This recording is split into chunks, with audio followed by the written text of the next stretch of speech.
Shalom. Nama Tuhan. Kita mau belajar firman Tuhan pada saat ini. Saat itu kita membaca di dalam kitab Wahyu pasal yang ketiga,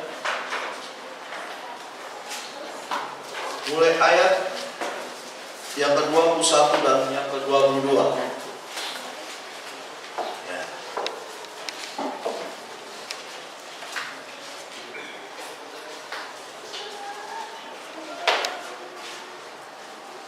Undang kita bangkit berdiri. Kita akan membacakan ayat ini. Saya akan membacakannya bagi saudara. Barang siapa menang, ia akan mendudukan bersama-sama dengan aku di atas tahtaku, sebagaimana aku pun telah menang dan duduk bersama-sama dengan Bapakku di atas tahtanya. Siapa bertelinga, hendaklah ia mendengarkan apa yang dikatakan Roh kepada jemaat-jemaat. Silakan. Shalom. Puji nama Tuhan, saudaraku yang kekasih. Kita percaya di dalam kasih karunia Tuhan. Tuhan sudah mempersatukan dan mempertemukan kita bukan oleh karena organisasi gereja, tapi oleh karena kasih daripada Tuhan kita Yesus Kristus. Ya, di nama Tuhan kita tahu bahwa kemarin saya dapat berita bahwa bapak daripada saudara kita, Brother Devlin, telah dipanggil oleh Tuhan. Kita tahu, jadi mereka satu keluarga sekarang ada di kampung halamannya, ya, di Sumatera Utara. Jadi saya mendapatkan kabar kemarin pagi, Sabtu pagi, langsung cari tiket dan langsung mereka berangkat satu keluarga. Ya, kita percaya manusia boleh berencana, tetapi Tuhan yang menentukan. Amin. Manusia menginginkan segala sesuatu yang terbaik, bagus. Tapi kalau Tuhan tidak mengizinkan, ya semuanya akan sia-sia. Saya percaya bahwa itulah, ya, kita tidak tahu juga apa yang terjadi dengan kita. Ya, mungkin nanti malam saya diambil duluan daripada saudara, saya tidak tahu. Ya, tapi kita jangan takut dan khawatir, ya, bahwa kalau kita tetap ada di dalam firman, ya, apa yang harus kita khawatirkan? Tidak ada, ya, karena firman berkata juga, Yesus berkata, jangan kamu khawatir, karena tidak akan menambahkan sehasta saja dalam jalan hidup. Kita percaya dan selalu percaya kepada firman. Nah, oleh karena itu Tuhan menginginkan kita supaya kita menang di zaman kita, ya. Kita menjadi seorang pemenang karena Yesus lebih dahulu telah menang. Kita harus menang. Ya, kita tahu bahwa kita lah pemenang di zaman Laodikia ini. Ya, tanpa mereka, ya tanpa kita, mereka tidak akan sempurna. Ya, karena itulah janji. Ya, mereka menanti kita sempurna. Baik, kita akan membaca itu di dalam mana itu? Kitab apa? Ibrani 11. Ya. Jelas dalam kitab Ibrani 11 ayat 40. Tolong. Di situ dikatakan jelas sekali, sebab Allah telah menyediakan sesuatu yang lebih baik bagi kita. Tanpa kita, mereka tidak dapat sampai kepada kesempurnaan. Jadi jelas, mereka sedang menanti kita. Mereka sedang menunggu kita. Tanpa kita, mereka tidak akan sempurna. Jadi jelas bahwa apa yang dituntut Tuhan daripada kita, kita harus sempurna, ya, segera dan tidak berlambat. Kita harus sempurna. Supaya kita sempurna, apa? Kita harus masuk, ya, di dalam prosesnya Allah. Kita harus bertumbuh. Sekali lagi, masih dalam soal bertumbuh, karena bertumbuh inilah penting. Ya, percuma nanti gereja yang besar tetapi kita tidak bertumbuh di dalam iman yang benar, dalam pengenalan kita kepada Kristus. Ya, karena memang tanpa kita bertumbuh dengan benar, kita tidak akan mampu dapat sempurna. Ya, dan Tuhan tuntut daripada kita. Ibrani 10 ayat 23 dan 24, di situ juga dikatakan, marilah kita teguh berpegang pada pengakuan tentang pengharapan kita, sebab Ia yang menjadikannya setia. Marilah kita teguh berpegang pada pengakuan tentang pengharapan kita. berpegang teguh kepada siapa? Kepada firman. Ya. Sebab Ia yang menjanjikannya setia. Ia di sini Yesus. Jadi Yesus yang telah menjanjikannya. Jadi kita harus berpegang teguh kepada firman. Ya, karena Dia setia. Kalau Dia setia, maka kita pun harus setia. Ayat 24. Dan marilah kita saling memperhatikan supaya kita saling mendorong dalam kasih dan dalam pekerjaan baik. Indah bukan ayat ini? Marilah kita saling memperhatikan. Ya, jadi kita harus memperhatikan di antara kita. Ya, siapa yang masih mau diperhatikan? Ya, nggak ada semua rupanya nggak mau diperhatikan. Semua manusia pasti butuh perhatian. Amin. Amin. Tapi kita harus tahu kalau kita bertumbuh menjadi dewasa, kita tidak perlu lagi maunya menuntut perhatian, tetapi kita harus memperhatikan. Ya, marilah kita saling di sini loh ya, saling memperhatikan supaya kita saling mendorong dalam kasih. Ya, tanpa kasih semuanya itu sia-sia Bapak Ibu. Ya, siapa menjadi pemenang di akhir zaman ini? Ya, inilah ciri-ciri mempelai. Ya, dia harus saling memperhatikan, saling mendorong dalam kasih. Kasih itu bukan hanya panjang sabar, ya, lemah lembut, murah hati, bukan. Kasih itu apa? Mengoreksi. Kasih itu juga mengoreksi. Kalau ada hal yang tidak benar dalam hidup kita sebagai saudara di dalam Tuhan, kita harus saling menegur. Amin. Ya. Jadi kita tahu tugas kita sebagai mempelai, tugas kita sebagai tubuh Kristus. Ya. Terus dan dalam pekerjaan baik. Ya, dalam pekerjaan baik. Saya teringat Alkitab. Baiklah, itu sudah kasih. Ya, hilang lagi. Filipi, coba kita buka Filipi. Hendaklah kebaikanmu diketahui oleh semua orang. Tuhan sudah dekat. Filipi kalau masalah itu. Iya, Filipi 4 ayat 5.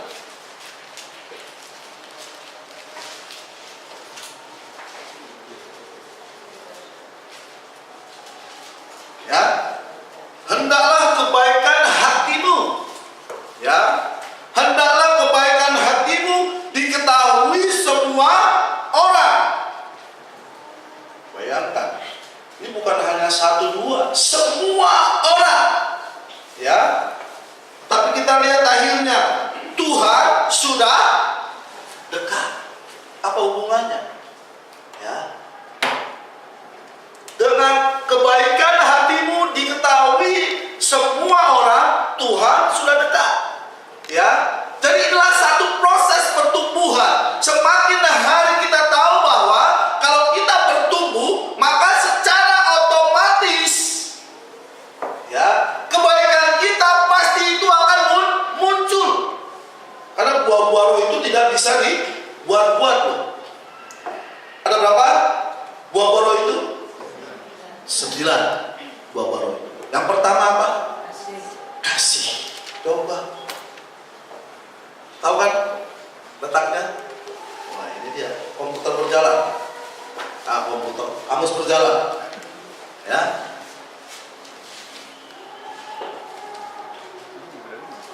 Ayat 22. Kita lihat. 9 buah-buah roh. Yang pertama kasih. Yang kedua sukacita. Yang ketiga damai sejahtera. Yang keempat kesabaran. Yang kelima kemurahan. Yang keenam kebaikan. Yang ketujuh kesetiaan. Yang kedelapan kelemah lembutan. Dan yang kesembilan adalah penguasaan diri.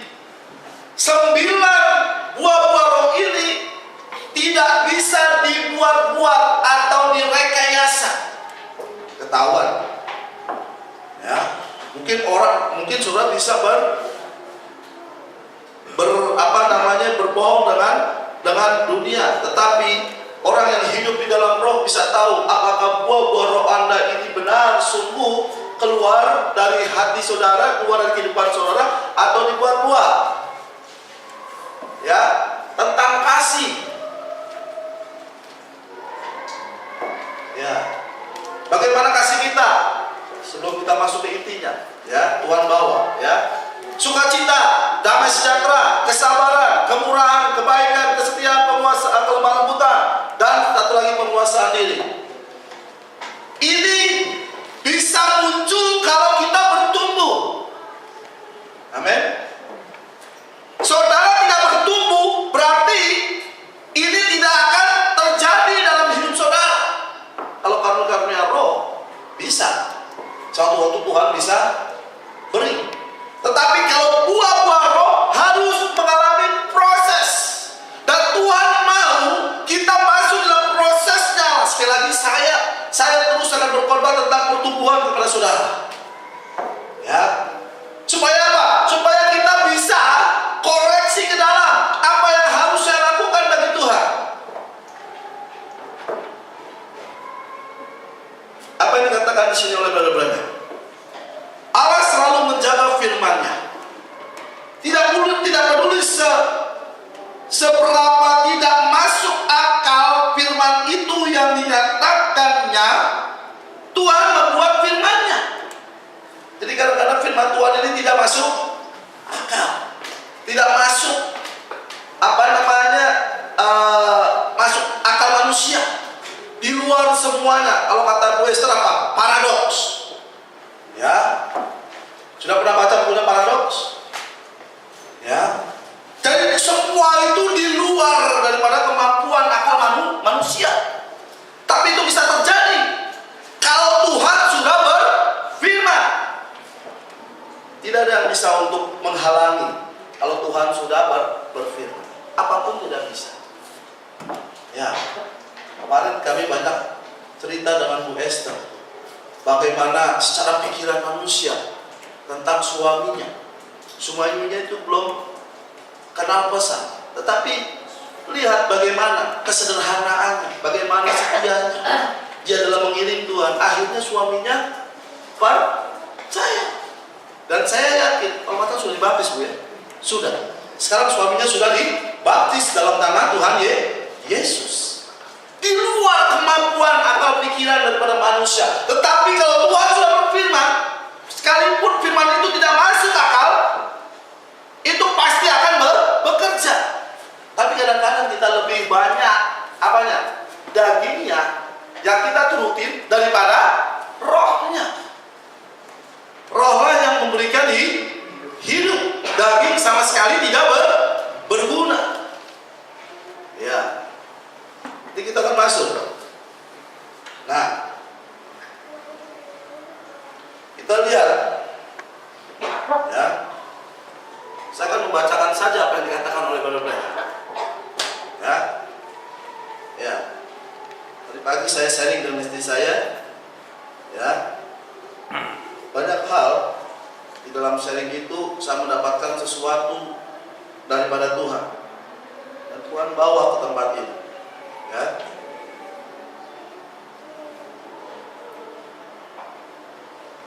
Kita lihat, iblis selalu memasang perangkap bagi kita. Saya percaya bahwa Nabi tahu hal itu. Jadi setiap nabi-nabi tahu bahwa iblis senantiasa memasang perangkap. Ya. Tetapi mereka memasang perangkap baginya. Dia berjalan dengan rendah hati. Jadi kalau ada seorang anak Tuhan, kita tahu bahwa iblis memasang perangkap, tetapi kita harus berjalan di dalam kerendah hatian. Nanti kita akan melihat, kok tiba-tiba saya bawa ke sini, ya. Ketika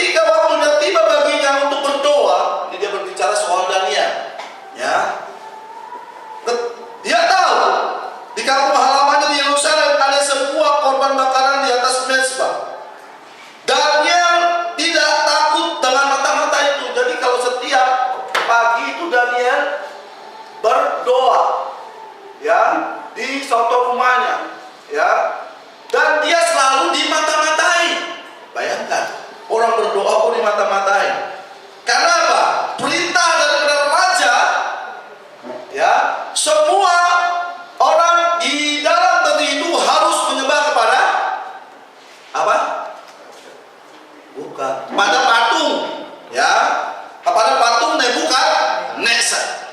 Menyembah patung, tidak ada yang boleh tidak menyembah, harus menyembah. Ya, dan apa yang terjadi? Ya, begitu Daniel tetap menyembah, dia tetap berdoa kepada Allah. Dan itu dimata-matai. Ya, rangkap, ya. Ya.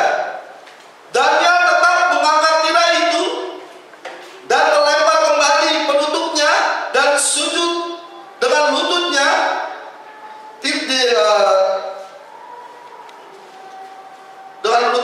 dan mengangkat tangannya kepada Allah dan berdoa. Kenapa? Ya. Jadi inilah dikerjakan Daniel. Daniel itu tidak takut mati, Bapak Ibu. Ya. Kenapa dia tidak takut mati? Dia tahu bahwa Allahnya itu hidup. Nah, di sini dikatakan lagi oleh hidup atau mati, dia memiliki kemenangan. Coba, kenapa sampai Rasul Paulus berkata, ya,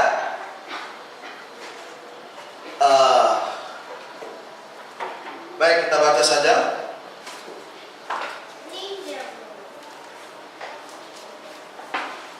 Kalau nggak salah di Filipina.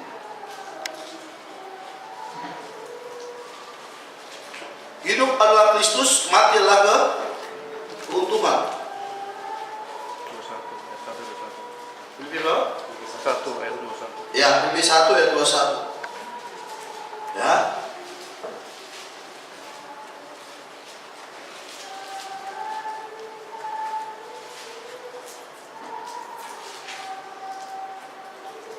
Ya, ayat 20. Saya akan bacakan bagi saudara. Sebab yang sangat kurindukan dan kuharapkan ialah bahwa aku dalam segala hal tidak akan beroleh malu, melainkan seperti sedia kala. Demikian pun sekarang Kristus dengan nyata dimuliakan di dalam tubuhku, baik oleh hidupku maupun oleh matiku.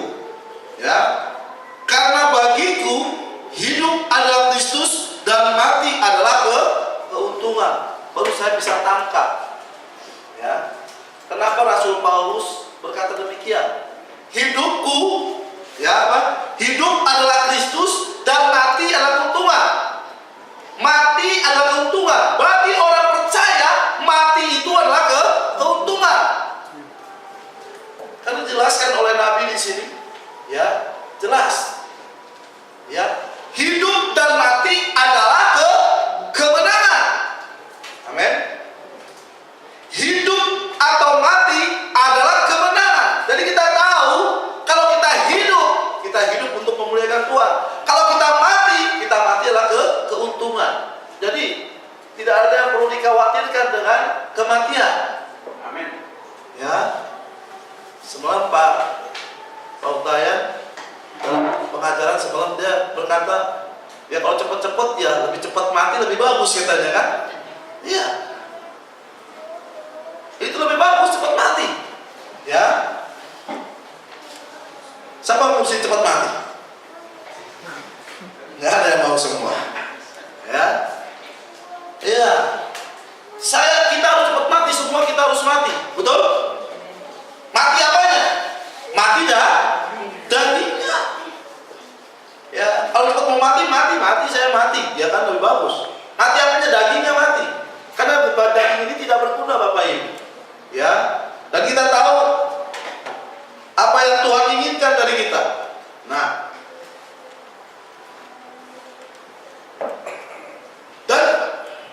dan jika Tuhan telah berjanji, Allah pasti akan menepati janjinya itu.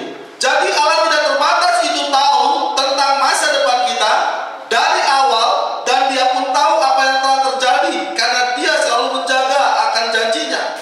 Tetapi kadang-kadang terlihat caranya Allah untuk memenuhi janjinya membuat kita bosan dan jenuh, dan kalau kita tidak sabar menunggu pengenapan akan apa yang telah dijanjikannya itu, bisa juga membuat kita tidak percaya lagi padanya. Tetapi Tuhan selalu melakukan kalau Dia telah berjanji. Kadang-kadang caranya Allah dalam menepati janji itu membuat kita bosan dan jenuh.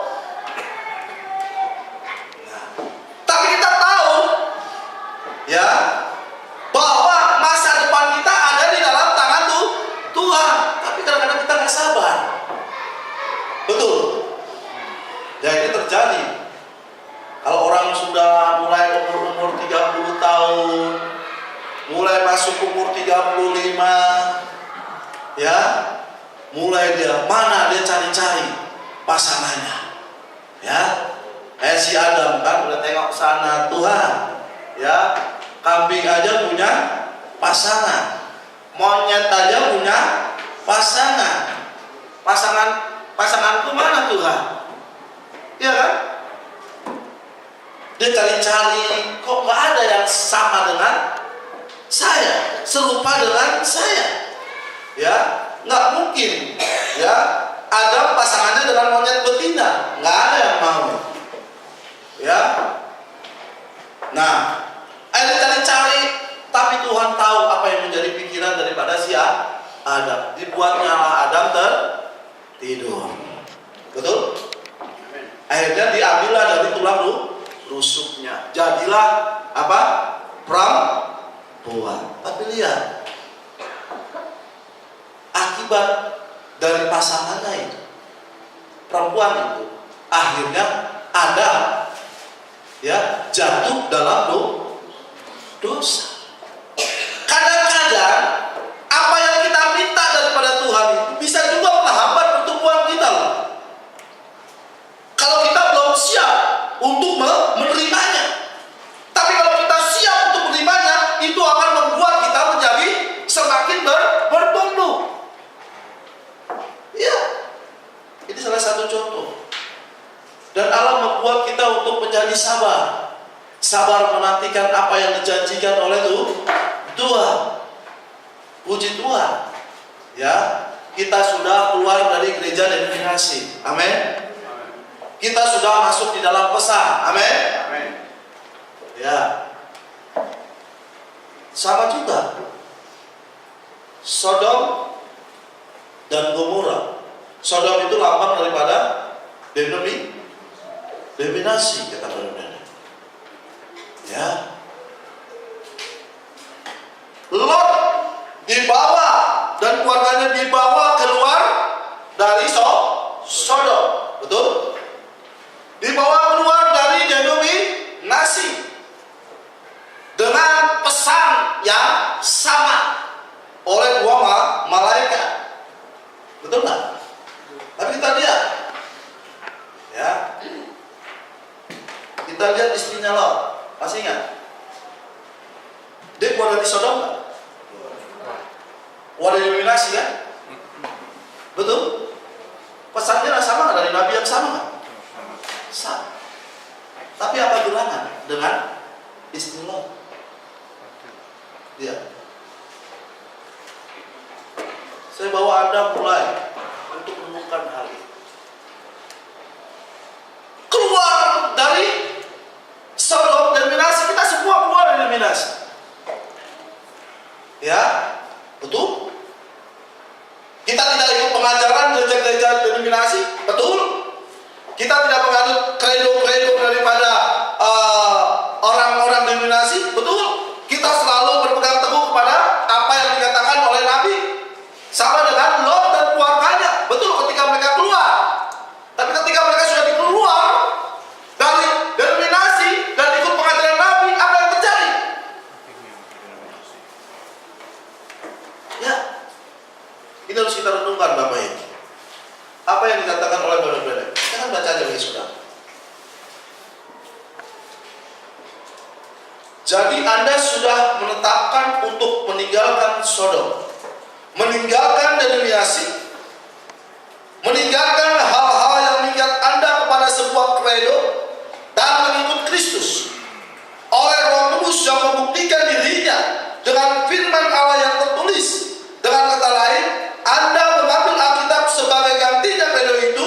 Anda sudah kuat untuk ikut serta. Betul nggak? Dan kita mengambil sekarang doktrin kita ini. doktrin kita? Alkitab. Saya tidak memakai, saya bukan keluar dari sekolah teologi mana, enggak. Saya nggak pernah belajar, itu namanya teologi. Ya, saya hanya percaya pada apa yang Alkitab katakan. Nah, betul, udah semua keluar semua. Tapi kita lihat.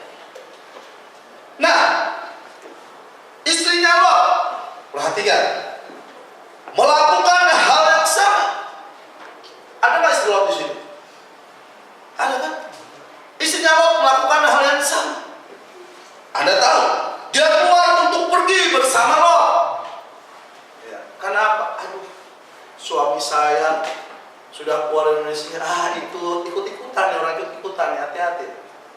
Ya, mengikut suami, mengikuti suaminya, anak-anaknya, orang-orang dikasihnya, tetapi tidak ada di dalam hatinya. Jadi tidak ada di dalam hatinya menempel sedikit pun. Jadi dia hanya ikut-ikutan, Bapak Ibu.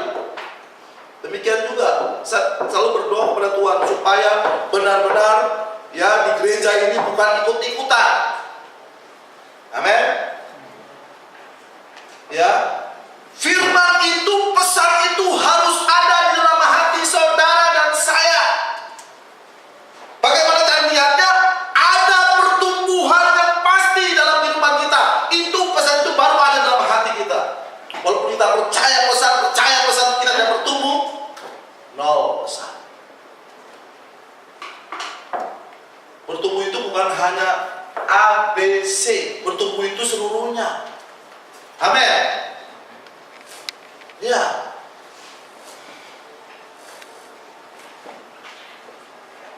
Terus kita lihat, tetapi tidak ada di dalam hatinya. Dia masih mengasihi dunia. Jadi bisa saja Anda sudah membuat sebuah awalan, namun dunia masih ada di dalam diri Anda. Waduh, kasihan. Sudah menyatakan keluar dari denominasi, tidak ikut doktrin manusia, doktrin Alkitab yang kita pakai, tetapi apa? Masih mengasihi dunia. Awalannya sudah bagus. Ya. Jangan sampai di tengah jalan seperti kayak istri Lot, tidak sampai tujuan. Dan Lot dan dua anaknya itulah pemenang di dalam zamannya Lot. Hanya 3 orang. Istrinya Lot pun juga jadi tiada. Ingat istri Lot, Bapak Ibu. Ya, paham? Perempuan itu tidak pernah menang. Jadi istrinya Lot itu tidak pernah menang. Dan meskipun demikian dia bagus selama perjalanan itu, pada akhirnya hal tersebut menjatuhkan dirinya. Dia harus melakukan satu tolehan yang terakhir, yang hebat, ya, yang hebat, yang lama. Disitulah kenanya dia. Jangan sekalipun menoleh ke belakang. Jangan ada keinginan apapun. Terus maju, tunjukkan pikiran Anda ke Kalvari dan tetap bergerak menuju Kristus. Paham? Dia menoleh ke belakang. Ya. Sebenarnya ini satu warning buat kita semua. Saya rindu supaya gereja ini bukan hanya ikut-ikutan. Ya. Saya rindu supaya kita semakin bertumbuh. Kalau kita ikut-ikutan pasti akan kandas tengah jalan. Ya, supaya gereja ini mempunyai kualitas sebagaimana yang telah dinyatakan oleh Allah.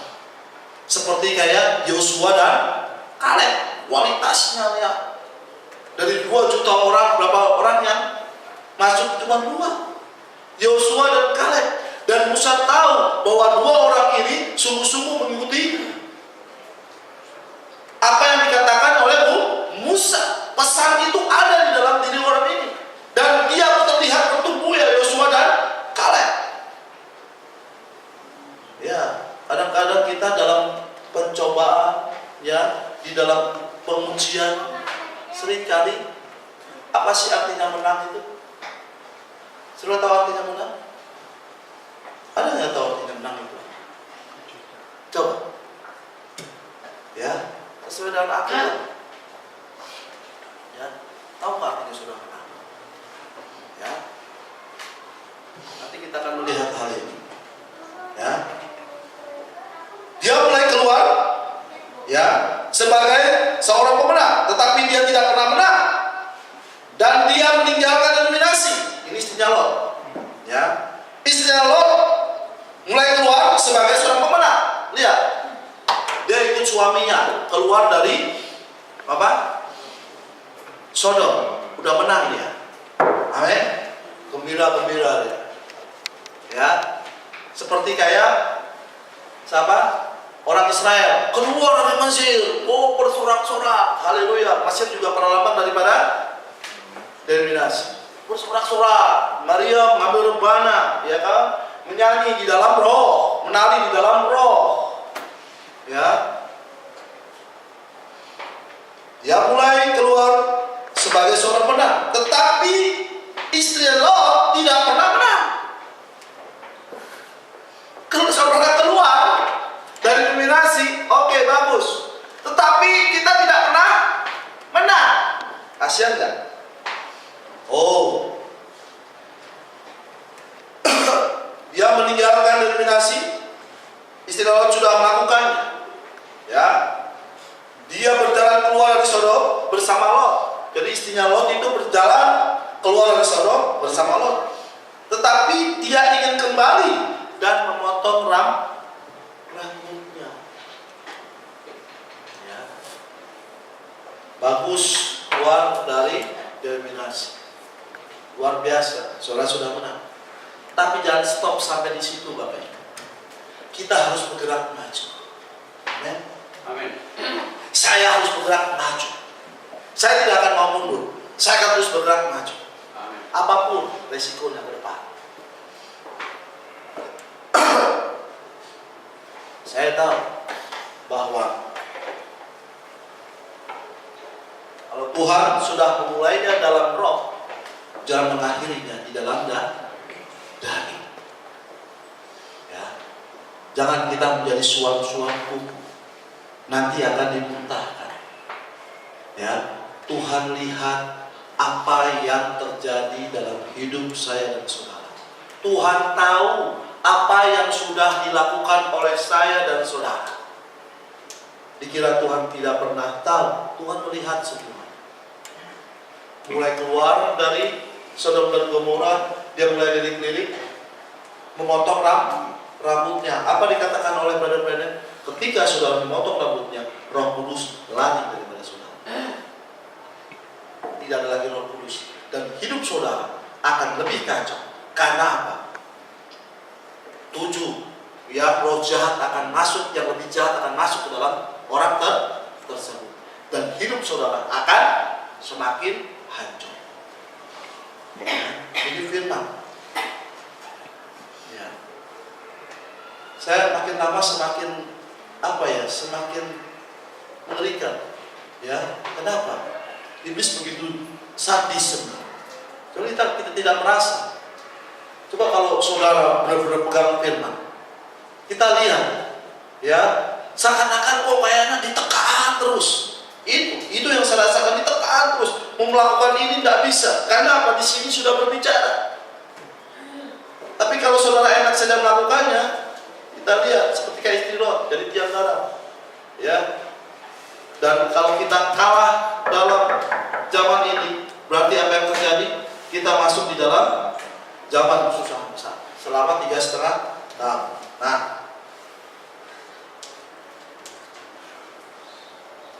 Anda tahu apa yang saya maksudkan? Paham?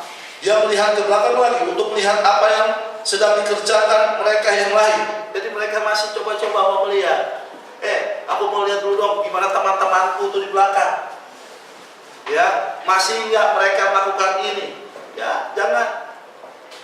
Kalau saudara kita sudah datang ke depan, bukan saya di sini sombong atau saya di sini tinggi hati, enggak. Jadi fokus kita hanya kepada Tuhan. Kalau ada orang mau ikut, ayo kita maju bersama-sama. Kalau enggak, ya sudah. Gitu. pindah-pindah itu. Dia nggak mau. Saya fokus. Kalau saya jelas fokusnya Kalvari, fokusnya Yesus. Kalau kita mau fokus, berjalan bersama-sama, mau jadi pemenangan, ayo kita bergandengan tangan, kita jalan bersama-sama. Semakin terlihat dari kesaksian, dari buah-buah yang muncul dalam hidup kita. Ya.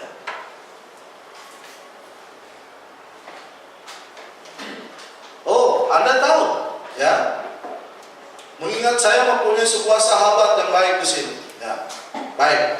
Nah, kita melihat hal itu, Bapak Ibu. Ya, itu pun yang dikerjakan.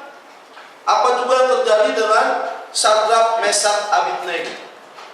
Kita tahu itulah pahlawan-pahlawan iman. Dia tahu, ya, dia tahu bahwa sekalipun Tuhan tidak menolongnya, aku tetap tidak akan menyembah patung tersebut. Nah, jadi apa yang terjadi, Bapak Ibu? Ya, apapun yang terjadi kita harus tunduk kepada pesan. Nah, jadi saya melihat apa sih pemenang itu? Apa artinya pemenang? Siapa yang tahu? Pemenang artinya Yesus berkata pemenang, ya, artinya itu adalah tahan uji.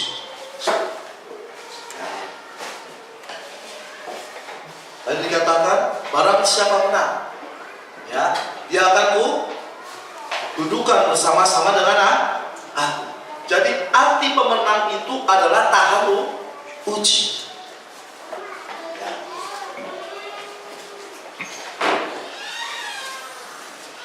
Silakan.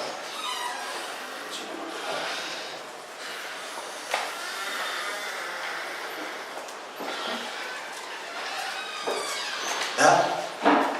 Arti pemenang itu tahan uji. Ya. Jadi arti pemenang itu tahan uji.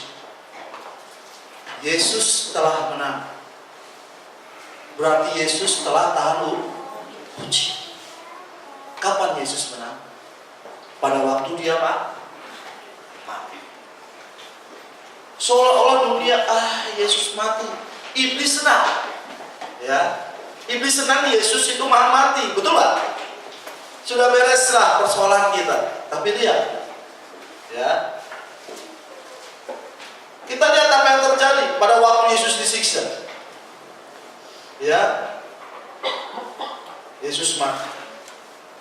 Kadang-kadang kita untuk menjalankan itu agak apa ya namanya? Aduh Tuhan, kok berat benar. Persoalanku semakin menumpuk benar. Ya. Kenapa Tuhan? Enggak kenapa. Memang itu yang harus dijalankan oleh setiap mempelai. Oleh setiap orang percaya. Itu harus. Kita harus tahan uji. Arti daripada pemenang itu tahan uji. Yang kedua, apa artinya pemenang? Benar-benar di sini dikatakan menang artinya mengenali si iblis dan semua triknya. Yang pertama, menang artinya tahan uji. Yang kedua, menang mengenali iblis dan semua triknya.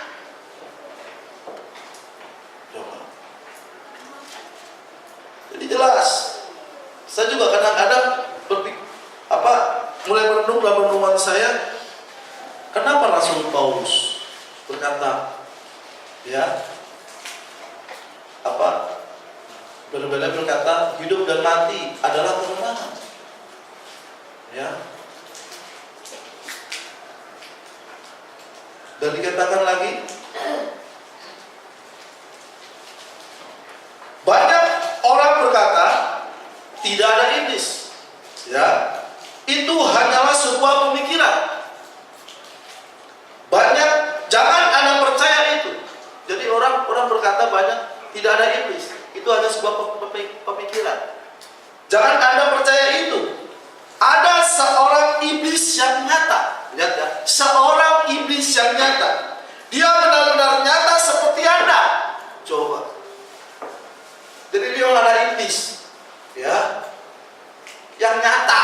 iblis-iblis itu nyata. Ya. Dikatakan seperti Anda, seperti siapa saja. Seorang iblis yang nyata dan Anda harus mengenali dia dengan nyata. Anda harus tahu bahwa dia adalah seorang iblis. Kemudian pada saat yang sama di mana Anda mengenali dia dan Anda tahu bahwa dia adalah iblis dan dia menentang Anda. Ya. Maka untuk menang Anda harus menyadari bahwa Allah yang di dalam Anda lebih besar dan lebih kuat daripada Anda.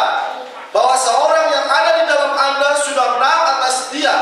Dan oleh karena kasih karunia-Nya Anda lebih daripada seorang lawan bagi Anda. Amin. Itulah kemenangan yang sesungguhnya ketika Anda mengenalinya. Iblis tahu nggak? Yesus tahu nggak? Ada iblis di kelompoknya. Tahu kan? Karena dia, itulah artinya menang. Jadi kita tahu bagaimana kita mengenali iblis dan bagaimana triknya iblis. Jadi kita sudah tahu bagaimana cara mengalahkannya. Itulah menang. Jadi nggak perlu lagi kita takut, Bapak Ibu. Nanti dari sini saya bisa menangkap, oh begini loh Tuhan. Ya. Dan Tuhan minta saya supaya membersihkan dari segala macam tetek bengek yang ada di dalam gereja ini. Saya tahu, bukan karena kuat kerja saya. Dan saya mendapatkan kekuatan dari hal ini. Ya. Tapi setelah itu lenyap. Saya datang damai sejahtera. Saya bisa. Dan saya tinggal tunggu waktunya Tuhan untuk menebas. Ya. Menebas hati ini bukannya kita memusuhi dia, tidak. Supaya kita menyadari ya hal tersebut di dalam kasih karunia. Ya. Karena kita bukannya mempelai itu bukannya orang-orang arogan. Amin. Mempelai itu penuh dengan kasih. Kita kedepankan kasih Allah. Ya. Walaupun kita diberi kesempatan ya bisa, tetapi kita tidak memakai hal itu. Sama dengan Yesus. Bisa nggak Yesus itu mengutuk orang-orang itu? Bisa nggak? Pada waktu dia disalib, turunkan Yesus. Bisa nggak Yesus turun? Bisa. Tapi apakah dipergunakan dengan Yesus? Enggak. Yesus selalu memakai firman. Nah.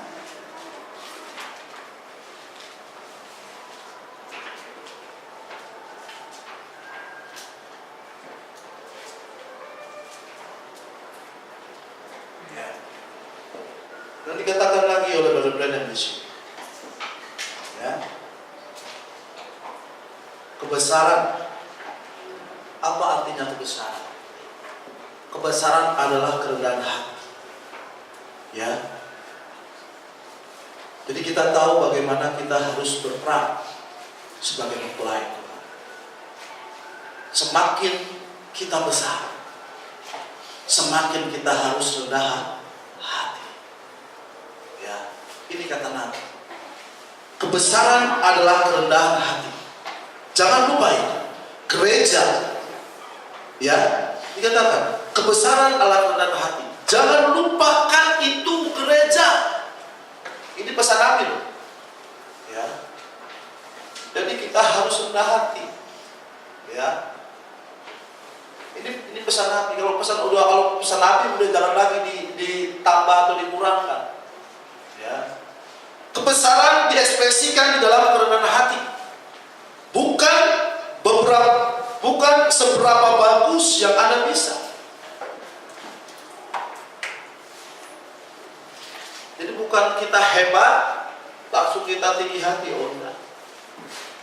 Jelas kebesaran, kehebatan, kemakmuran, kekayaan, ya, itu adalah kerendahan hati. Tuhan mau kita menjadi orang yang rendah hati. Kita lihat Yesus, contohnya sudah ada Yesus. Dia Allah yang menjadi manusia. Udah gak ada segalanya. Dikatakan sebelum Abraham ada, aku sudah ada. Tetapi orang-orang Farisi Saduki tidak mengenal siapa dia. Hanya orang-orang tertentu yang bisa mengenal. Karena dia sudah berbicara hal yang tidak kelihatan. Dia bicara secara rohani. Orang dunia tidak akan menangkap dan menilai orang rohani. Tetapi orang rohani dapat menilai tentang keadaan dunia. Kita tidak bisa menilai orang dunia. Cara berpakaian saudara, ya, cara berbicara saudara, ya. Kemarin saya melihat, kemarin kami pergi ke Western, ya, dengan rombongan ke mall. Saya lihat dari belakang kan, oh ini loh, berpakaian begini, ya kan, pakai rok panjang, rambutnya panjang, tanpa lem. Saya bilang sama Western, lihat di mall ini ada orang-orang perempuan, ya semuanya pakai celana panjang di Western tuh, ya. Tahu saya, iya, nggak ada. Semuanya mereka pakai celana panjang, mana ada. Ya, dunia tidak bisa menilai kita, ya, karena mereka tidak sanggup, ya. Amin. Ya. Tapi kita bisa menilai dunia ini, ya. Saya tidak bermaksud bicara kotor sekarang. Maksud saya rendah hati di dalam roh, paham? Maksud saya bukan hanya menjadi atau keluar dan pergi mandi dan bersih, di mana Anda seharusnya melakukan hal itu. Anda tahu itu, paham? Ya. Tetapi saya sedang berbicara tentang kerendahan hati yang sejati, bukan sesuatu yang ditempelkan. Sesuatu yang adalah kerendahan hatian yang sejati. Jadi ada orang yang menempelkan ini, ya, termasuk buah-buah roh. Banyak orang juga yang menempelkan buah-buah roh ini. Ya, terlihat damai sejahtera, tertawa-tawa, begini, kelihatannya. Tapi ketika ada masalah, bisa nggak dia mengatasinya? Terlihat dan teruji. Waktu kapan? Waktu saudara mengalami masalah, baru masih terlihat. Betul nggak saya sebagai orang Kristen sejati atau hanya tempelan?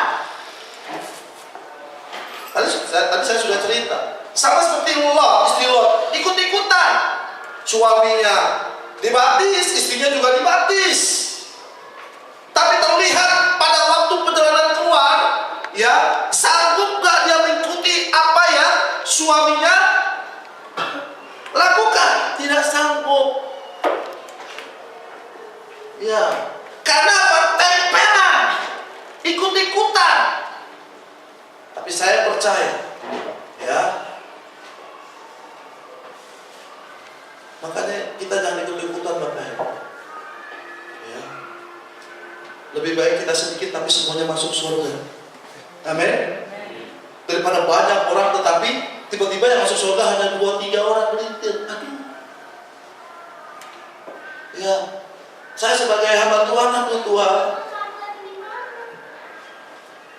mari, saya mau kita bersungguh-sungguh. Ya, jadi saudara tahu, saya tidak ada keinginan yang lain daripada saya mendengar kita semua bertumbuh sehati solid.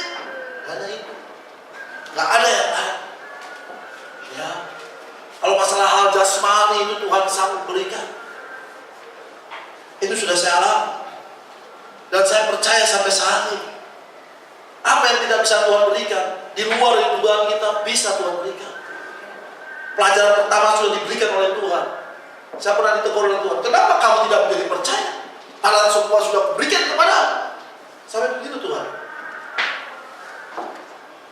Oh, jangan sampai Tuhan tuh tidak keras untuk mendidik saya, menghajar saya keras. Kadang-kadang saya juga berdialog dengan Tuhan, tapi kan begini. Tidak. Sekarang kerjakan apa yang Ku nyatakan. Makanya saya mengerjakan. Maka hari ini firman Tuhan agak keras. Karena memang Tuhan yang suruh. Ya, sebenarnya saya tidak mau menyakiti hati saudara. Ya, Saya tidak mau membuat saudara tiap hari diomelin dengan sensi ini.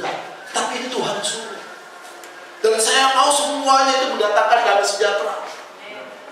Dan kalau ada saya berkata berlimpah juga, saya akan pasti bagikan dengan saudara. Saya nggak mau cari keuntungan dalam hal ini. Ya. Karena saya rindu supaya kita bertumbuh semua. Kalau kita bertumbuh kan enak. Ya kan? Kita bisa saling berbagi, kita saling mengoreksi.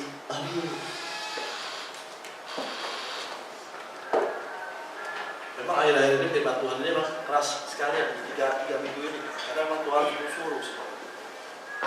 Tuhan suruh, golnya itu yang kemarin. Setelah ini kan saya nggak pernah lagi dengan saudara. Ya, karena saya tahu kalau Tuhan sudah suruh, saya nggak akan tinggal diam. Dan saya nggak takut kepada manusia. Ya, nah.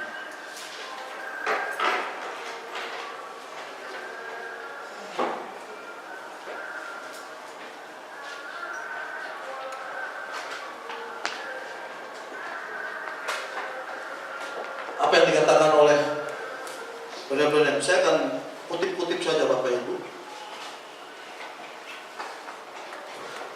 Ya. Ketika kita masuk ke dalam terang firman Allah dengan urapan Roh Kudus, maka dia akan bersinar. Ya, terang itu akan bersinar di dalam diri kita.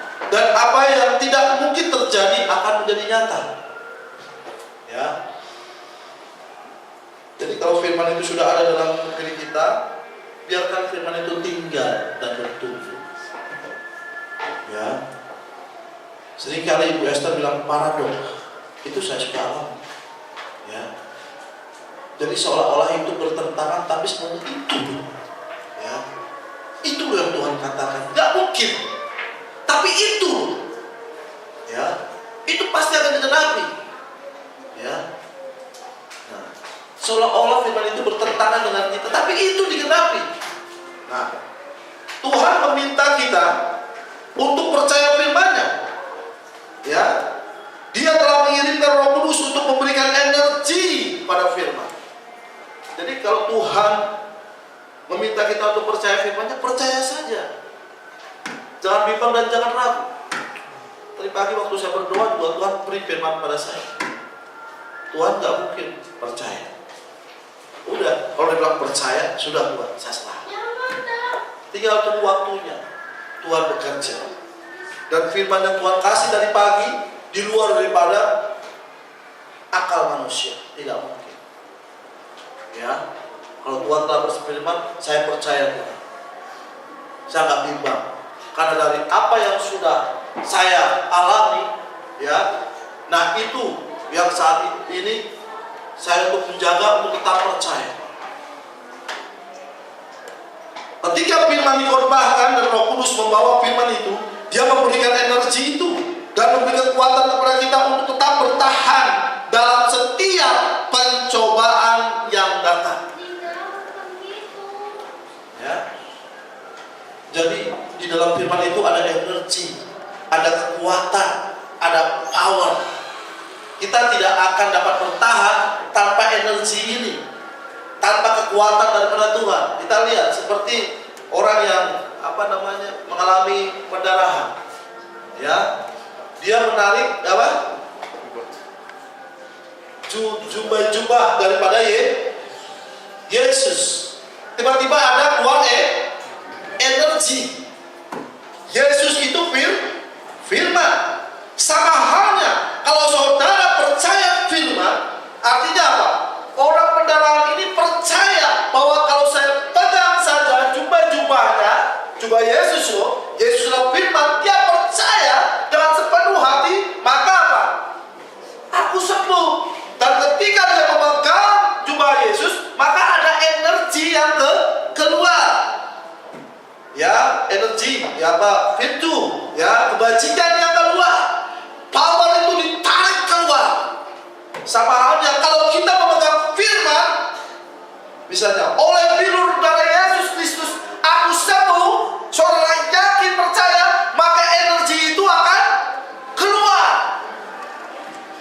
seringkali kita tidak percaya. Itu akhirnya energi itu, kekuatan itu, power itu tidak keluar. Wow, kalau saudara mendapatkan rahasia ini luar biasa. Sebenarnya saya nggak bisa ngomong saat ini. Ya, semalam kok suara saya tambah nggak keluar. Tadi pagi saya bangun jam 5, saya berdoa. Habis berdoa saya coba tes. Makin mendem suara saya. Ya, Tuhan saya minta jangan keluar suara saya tidak keluar. Karena saya mendapatkan ada energi yang. Nah, sekarang tinggal bagaimana kita percaya atau tidak firman-Nya. Ya, kalau saya percaya. Amin. Sudah percaya? Amin. Jadi sesuai dengan iman saudara. Jangan pernah bimbang, jangan pernah ragu. Banyak hal dan banyak perkara yang kita sanggup untuk mengatasi bersama dengan Yesus. Tapi kadang-kadang seringkali kita tidak percaya. Itu yang membuat iblis itu senang. Dia pakai triknya. Di mana dia bermain triknya? Ya, di roh kita. Dia menempel di roh kita. Ya, mendompleng di roh kita. Roh kita itu di mana? Di pikiran. Ya, ada 5 indera di dalam roh. Apa? Maksudnya apa? Imajinasi, khayalan, emosi, alasan, lagi hati nurani. Ada 5 indera di dalam roh kita. Nah, iblis bermain-main di dalam roh kita. Iblis mulai menyerang roh kita sehingga banyak sekali alasan-alasan yang kita untuk kita tidak percaya. Nggak kuat. Aku nggak mampu. Bagaimana aku bisa mengerjakan ini? Tapi ketika kita percaya, ya, iman itu percaya, itu ada di dalam jiwa kita, itu yang mendorong untuk menghancurkan, ya, pada roh kita, sehingga kita percaya. Dan ketika kita sudah percaya 100% firman Tuhan, baru energi itu keluar. Kalau energi itu sudah keluar, saudara tidak akan lagi berkata-kata ya. Puji nama Tuhan, saudara punya kasih. Saya percaya bahwa Tuhan Yesus memberkati kita semua. Kita berpujian Tuhan. Only believe, all things.